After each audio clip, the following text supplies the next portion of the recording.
जी, एक सवाल ये है कि बच्चे 4 साल, 6 साल और 8 साल के हैं और बच्चे आपस में मारपीट करते हैं, उनको पनिशमेंट दिए बगैर उससे कैसे रोका जाए? दो तीन चीजें। पहली बात तो ये है कि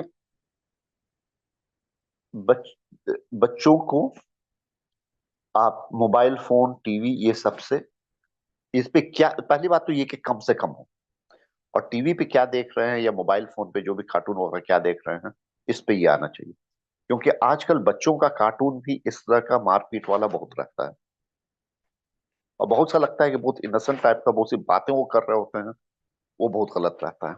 तो मोबाइल फोन का मतलब स्क्रीन टाइम जो है बच्चों का मिनिमम करें।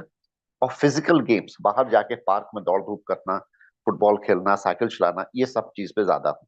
नंबर दो। और इसके साथ साथ एक और चीज, नंबर वन से भी नंबर वन जो है, वो ये कि खुद अपने आप को मोबाइल फोन से दूर करना, ताकि आप बच्चों के साथ रहें, बच्चों को देख सकें, बच्चों को साथ साथ मिल के कुछ करने में उनको इन्वॉल्व करें। अब चाहे कैरम बोर्ड खेलने की बात हो, या फिर जो है मिलके फुटबॉल खेल रहे हैं, इवन मिलके, जैसे बच्चों को 4 6 8 साल के हैं, आप बोले ठीक है चलो घर में केक बनाते हैं, सभी बच्चं को काम दे के भाई तुम्हारा ये काम है, तुम्हारा ये काम है, उनको एक एज ए टीम काम करने की आदत कराएं। उससे जो आपस में उनको एक मोहब्बत होगी, एक एक दूसरे पे भरोसा होगा, एक दूसरे से लगाव बढ़ेगा, वो बहुत जरूरी रहेगा। अगली चीज, अगर कभी झगड़ा हो तो आप इस बात का ख्याल कीजिए कि जिसने झगड़ा शुरू किया, पर एक तो के सबकी बात सुनिए। बहुत जरूरी है कि बच्चों को ये महसूस हो कि अगर कुछ इस तरह का मामला होता है तो उनकी बात सुनी जाए। तो जरूरी नहीं है कि जो गलत किया उसको सजा मिलेगी, लेकिन अगर सबकी बात आपने सुनी है तो वो एक फेयरनेस महसूस होता है बच्चों में।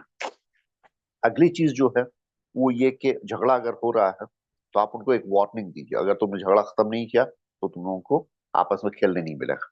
और अगर फिर भी उन्होंने बात नहीं सुनी तो सभी को एक अलग अलग जगह बैठा दीजिए कि भाई 10 मिनट तक तुमको एक दूसरे से बात नहीं करनी है। चक्कर की ये सब में आपकी मेहनत बहुत लगेगी, लेकिन अगर आप इसमें 1 1.5 महीना मेहनत कर लीजिएगा तो बच्चों की आदत बेहतर हो जाएगी। तो इसलिए कोशिश कर देते हैं। और मिनिमम इसमें 4 हफ्ता लगाना होगा, 4 हफ्ते से पहले आपको बहुत ज्यादा असर नजर नहीं आएगा। और बच्चों को मारपीट करना खत्म कीजिए, क्योंकि अगर आप बच्चों को मारपीट कीजिएगा बच्चे वही सीख रहे होंगे। बच्चों को सजा देना है, सजा इस तरह की हो कि उनको एक कमरे में ले जाके आप साथ में बैठ जाएं, ना मोबाइल फोन, ना किताब, ना कुछ, उनको 10 मिनट वहां पे बैठे रहें आप, और उनसे बात ना करें। ये उनकी सजा होगी। और इस बात का ख्याल करें कि जब उनको आप डांट रहे हैं गलत काम पे, तो डांट का भी वो बहुत ज्यादा आवाज बहुत ऊंची नहीं हो, मार वाली बात नहीं हो, उनको जलील करने वाली बात नहीं हो। डांट भी एक बहुत नॉर्मल आवाज में हो, ताकि बच्चे आप क्या कह रहे हैं उस बात पे ज्यादा ध्यान दें, न कि आपके गुस्से वाले गुस्से पे। अक्सर होता है अगर आप गुस्से में जो कह रहे होते हैं, बच्चे ये भूल जाते हैं कि आप क्या कर रहे हैं। बस ये कि अम्मा को गुस्सा आ गया या अब्बा को गुस्सा आ गया, ये उनको याद रहता है। लेकिन आप बिल्कुल ठंडे दिमाग में नॉर्मल आवाज में बात करेंगे तो बच्चे ज्यादा ध्यान से इस बात को सुनेंगे कि आपने क्या कहा, और वो बात उनके दिमाग में ज्यादा अटेगी।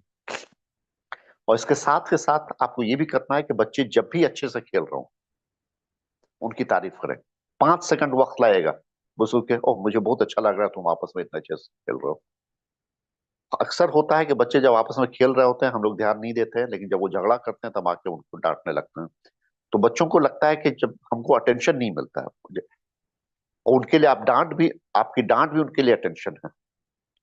तो कभी कभी उनको महसूस अगर हो रहा है कि उनको अटेंशन नहीं मिल रहा है, तो मारपीट शुरू से शुरू करते हैं ताकि अम्मा आके हमको देखें, हमको ध्यान दें, हमको अटेंशन दें।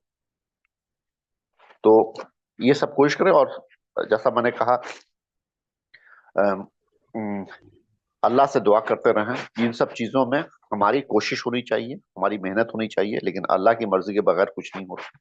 तो हमको अपनी तरफ से मेहनत करना है, अपनी तरफ से कोशिश करना है, साथ में अल्लाह पे यकीन रखना है कि अल्लाह सब चीज पे कादिर है, और अल्लाह से मांगते रहना है और सब्र करना है।